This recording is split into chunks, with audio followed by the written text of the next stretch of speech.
Picture this. It's the dead of night. Silence. You're alone, watching a horror movie or listening to a macabre true crime podcast. While everyone else seeks refuge from stress in sitcoms or cat videos, you feel a strange sense of peace washing over you. Your breathing slows down, and the anxiety from your real-life problems finally goes quiet. Does that sound familiar? Have people ever asked you, how can you watch that? Isn't life scary enough already? And you secretly wonder, is there something wrong with me?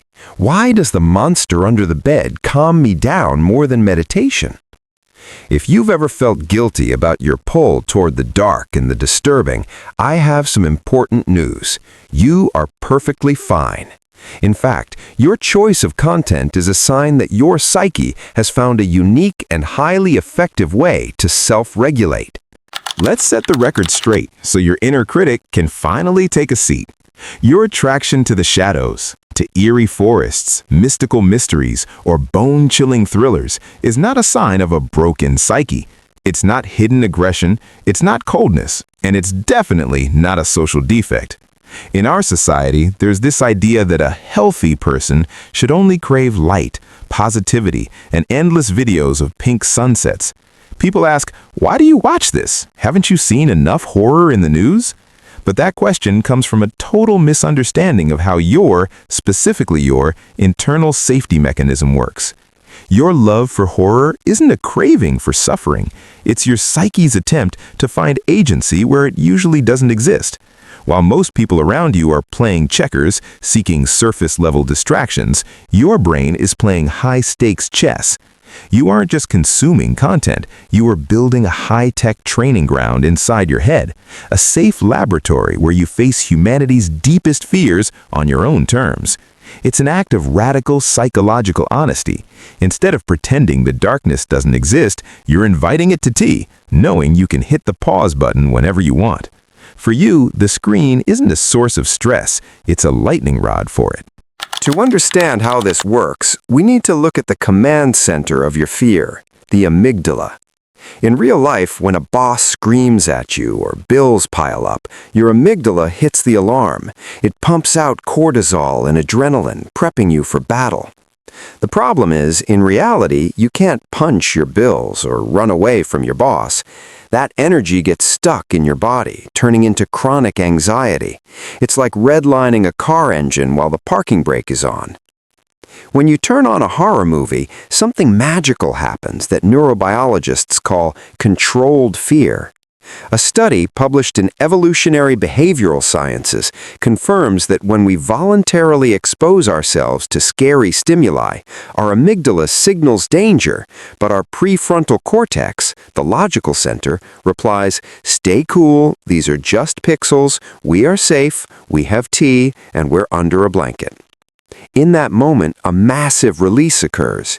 Your brain receives a flood of endorphins and dopamine as a reward for surviving in a safe environment.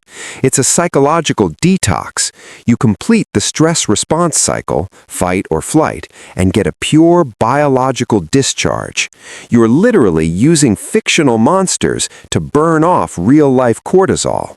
It's not sadism. It's a highly efficient way to clear your nervous system's cache. Why isn't this strategy for everyone? Let's look at evolution. In an ancient tribe, survival depended not just on the fastest runners, but on the best threat simulators. Horror and dark legends are humanity's oldest training programs for predicting danger. Your brain is a prediction machine. By watching dark scenarios, you are downloading updates for your internal security system. Often, this trait is an adaptation from childhood. If your early environment was unpredictable or emotionally cold, dark stories might have become your only safe container for intense feelings. In the world of a horror movie, the rules are actually fairer. The evil has a name, it's obvious, and the story has an ending. For a child living in quiet, domestic chaos, the monster on the screen is more predictable than the shifting moods of an adult. You learn to find order in the chaos, and that driver remains with you for life. Your love for the darkness isn't a bug, it's your hidden superpower. Let's flip the coin and see what this gives you in real life. First, you have incredible emotional resilience. While others freeze up during life's first storm, your nervous system has already passed hundreds of stress tests in virtual worlds. You know what fear feels like, and you know how to stay sharp when the amygdala is sparking. You're the person who doesn't panic in a crisis because your brain is used to analyzing the exit strategy in the darkest dungeons. Second, it's a sign of deep empathy. Surprisingly, horror fans are often more compassionate. To watch dark content, you have to deeply immerse yourself in someone else's state, feeling their pain and fear while remaining an observer. This sharpens your ability to read people's hidden motives in the real world. Third, you have an analytical mindset. You don't just watch, you solve. You predict the killer's moves. You hunt for logical inconsistencies. Your love for the macabre is a love for complex problems. Your brain doesn't settle for cheap dopamine. It craves depth and layers. In a world obsessed with toxic positivity, it's easy to feel like an outsider if your soul leans toward the shadows. But remember, light is only visible where there's contrast. You don't have to fit into a world that wasn't designed for complex systems like yours. Your need for dark themes isn't darkness inside you. It's your way of protecting your inner light from overheating. It is your right to seek silence, depth, and a meeting with your fears on your own terms. Your love for horror is your freedom. It's the freedom to acknowledge that the world can be a dark place and that you are strong enough to look into the abyss and see not emptiness, but just another chapter of your unique story.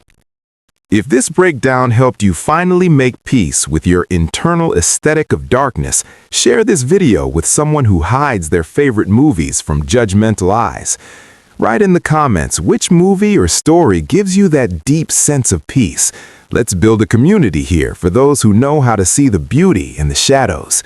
Subscribe to Soul Alchemy, where we explain the psychology of those who think a little deeper than the rest. See you in the next video.